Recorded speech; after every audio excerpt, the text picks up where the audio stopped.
of the Immigrant Village, now on the English version. 20 minutes ago, we recorded the Spanish version, and I give you the welcome from the city of the brotherly love, Philadelphia, in the suburb of Norristown. Therefore, follow us today, Friday, December 5th of 2025. And today we are addressing a very important topic that 2 weeks ago I promised to address. You may remember that 2 weeks ago we addressed the issue of the police or the police of Jenkintown regarding ICE, and we make an analysis of a policy that they presented that fortunately last week it was canceled, and they promised to review it. But also in that podcast, I addressed the situation of a post that was presented on the social network here in this area, where it was making some affirmations about the police of Norristown participating with ICE in detention of people, using the word kidnapping. It was a very strong accusation for the police of Norristown.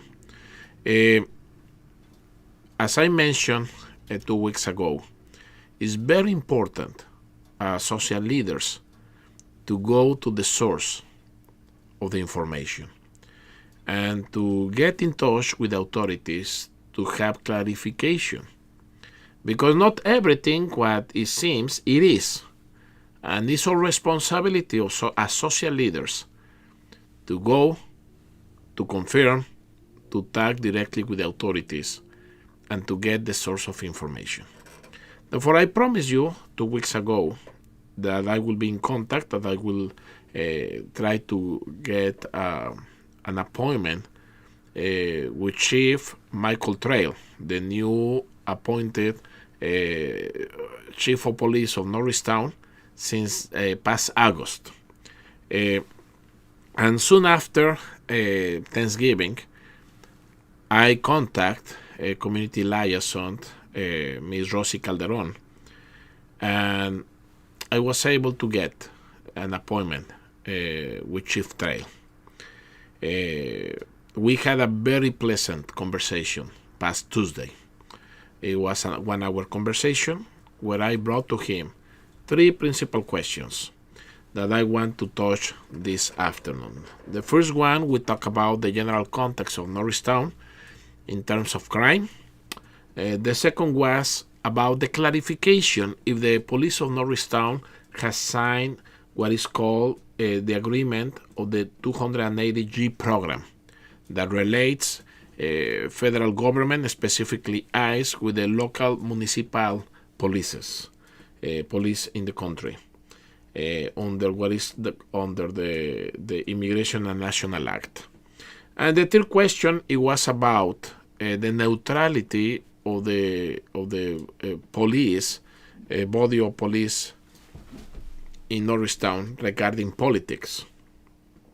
Therefore, let me touch one of these points in the following minutes. On the first one, about the context. The context today in Norristown, it was that during the last few years after the pandemic, crime has come up in Norristown. Crime has come up. One statistic that was very concerning for me to listen and to hear, but we need to pay attention to it. It has to do that in the past, most crimes were done by adult people in the 20s, 30s, 40s, adult people. Today, the most crime is done by teenagers, between 11 to 17 years old. This is very concerning. This is very concerning at every level, because that is the period of time in which our young people should be dreaming, should be developing their talents, should be developing their studies, should be developing their hopes and their dreams. But we are seeing with big concern that bracket of age crime has been growing, and it has been the responsible for the increase of crime in the area, which means that our young people needs more support in having opportunities to develop their talents, to opportunities to explore their talents, opportunities to increase their possibilities to continue studying, and increase their possibility to continue developing their dreams and developing the things that are in their own interest. There are many factors around this. There is not always one factor. There is always multi-factor, and I can say that as an anthropologist. However, the fact is that means that this is something that we will address in coming months. Now, we know that what we do in SECAT is very valuable because our young people has a place to work, to grow, to develop, to explore science, technology, arts, education. The after-school program is very important. Also, the high school program is very important. However, the town is big. The town is big. Therefore, from our side, we will continue working with our school district and working together. How can we help? How can we help, and how can we help at that age bracket, to start to think how this generation can grow in opportunities. But this is something, a deeper conversation that we will address in coming months. But it's important to mention this. And therefore, the Chief Trail, recognizing that this is a concerning situation, without criminalizing our young people, but thinking how can we create an environment where our kids can have a place to grow, a safe place to grow and a safe place to develop their talents at this age. However, it's a call to pay attention as a community. In the second, of course, it was also the recognition that ICE continues working in town. We have not had large raids that the one that we had in the Supergigante in the last month of July. However, every week we know 1, 2, 3 detentions, isolated here and there, but continues happening. And that was also that recognition. Now, that brings us to the second question, which is very important. The second question, it was about to understand if the Norristown Police Department or the municipality has any form of agreement under the 287G program. No, this is a program that establishes a partnership between local law enforcement agencies and the Department of Homeland Security, specifically ICE. Under the Section 287G, or what is called Immigration and National Act, it is understanding that when local police sign with the federal government on that, the local police will receive federal money, federal support, etc., federal grants. And that is why many local polices has aligned themselves in an agreement with the federal government or with the Homeland Security, Department of Homeland Security. I asked directly to Chief Trail if the municipality or the Norristown Police Department has signed this agreement. He told me no. The municipality and Norristown Police Department will not sign and has not signed the 287 program, in which it was very important for me to ask this, and it was very important for him to be clear about this. What it means this? It means that the Norristown Police Department will not participate in detention, in arresting, in retention, or in transportation of any person that ICE is looking for. They have not intervention in that. They have no commitment with the Department of Homeland Security, as they have no sign in that. In that sense, he told me, Obed, we as a police, we look for to be a police that serves the community, to be a community police, to be a police of the town, which purpose is the safety of the town. Non-participation in this program regarding the relationship with ICE or the Department of Homeland Security. It was very important this to say, because no, they have not participated in any detention, in non-detention of a person that has been arrested by ICE. And it's important to clarify on that. Why is important?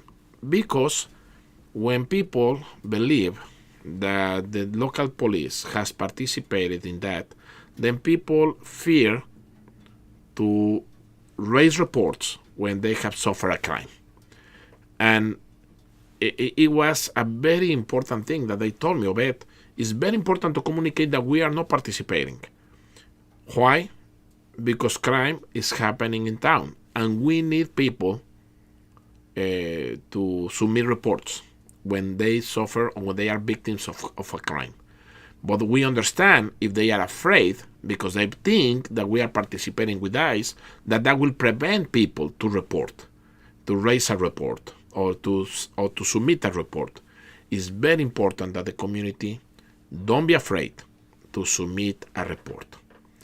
And I want to be sure that the community get this message. In Spanish, I communicated exactly the same. Exactly the same. Therefore, this part, it was central in our conversation. It was central in our conversation. Another factor that came up here that's a very important, it was that the police of Norristown has a community liaison in the person of Rosy Calderon, which it was a very important action that Chief Talbot took many years ago, like 9 years ago, when Chief Talbot became the Norristown Police Department chief. He took 2 actions, and one of those actions it was to bring a community liaison, someone from our community who speak our language, who understand our culture and our community, in which it will be a link between the community and the police department. We understand that many times as a community we don't want to connect directly with the police department, but then we have a community liaison. And I have to say this, it has been a pleasure to work these years with Ms. Rosy Calderon. Whenever me as a social leader, I need to talk to her about something that concerns, or we need a clarification, or we need the intervention of the police for something, she has been always there for the community. That has been my experience and the experience of many that in the families that has participated in the programs has told me, and we have seen and follow up in many cases. Therefore, it's important for the community to know that there is a community liaison that for many years has been working with our community at many different levels, and who knows the community in many different levels.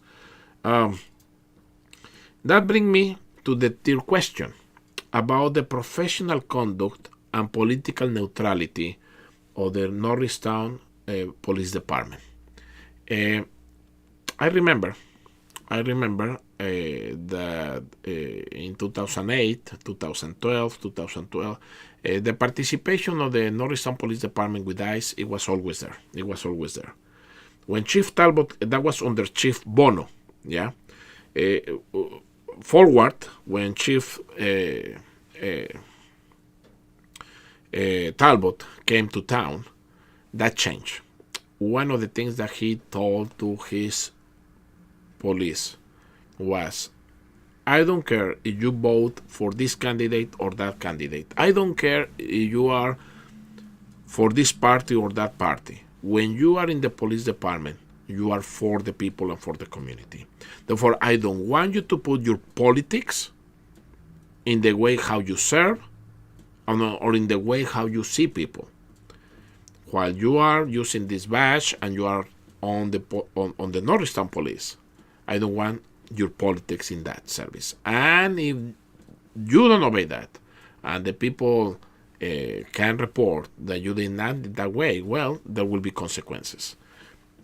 Chief Trail has exactly the same position. He wants a police department that has no one color or the other color, but the color that they have is to serve the community where they work. He's asking the body of police people who serve under his department not to put politics, personal politics, ahead the work that they have to do. And if they do, we have the right to report that, to report the incident. One of the things and the pleasant experience that I had with him, I found in him someone who is easy to dialogue, easy to interchange, who is willing to listen feedback, to own mistakes, and to recognize the things that needs to be improved. In that way, I found a humble person who is open to listen, open to recognize things that they have to improve, and to own their own mistakes. That kind of attitude or humility, of humble spirit, is something that I took with me from the interview that I had with him. And believe me, through these years I have had interviews with many different chief of police, not only here but in other places. And this was one of the most pleasant conversations that I had all these many years that I have been here with a chief of police. Having said that, it's very important to establish that relationship. To my invitation to him to come to the podcast in coming weeks, December will be not easy because they are very busy, but in January, the second part of January, we'll have here in the podcast a Chief Trail, and we will continue accumulating any questions that might come up from here to there. Then in the month of January, we'll have a conversation with him and a live conversation, and we will address many questions that through these months we can collect. The idea is that, again, we want to bring directly to you the sources of information, as we believe that that is the responsible thing to do, especially on the present circumstances, where we know that we are very sensitive as a community to react to any official action. For us as a social leaders, not to contribute to anxiety and not to contribute to trauma and not to contribute to misinformation. Is very important that when we inform, we do it with the correct and proof information. It's our responsibility. That doesn't mean that we are perfect, but it means that we can act with responsibility always. Therefore, this is the podcast of today. This is the information that I have for you today. It was, as I promised 2 weeks ago, to have this visit, to have this conversation, and to have this conversation. And I appreciate again the opportunity that I had to talk to Chief Michael Trail and to also Community Liaison Rosie Calderon. Having said that, I wish you a good weekend, a good week. I hope that you had a good Thanksgiving with your families. And remember, it's time to take care of our kids and to start to open new paths for our young people. From the city of the brotherly love, Philadelphia, this is your friend Obed Arango in the suburb of Norristown. Thank you so much. Until the next time.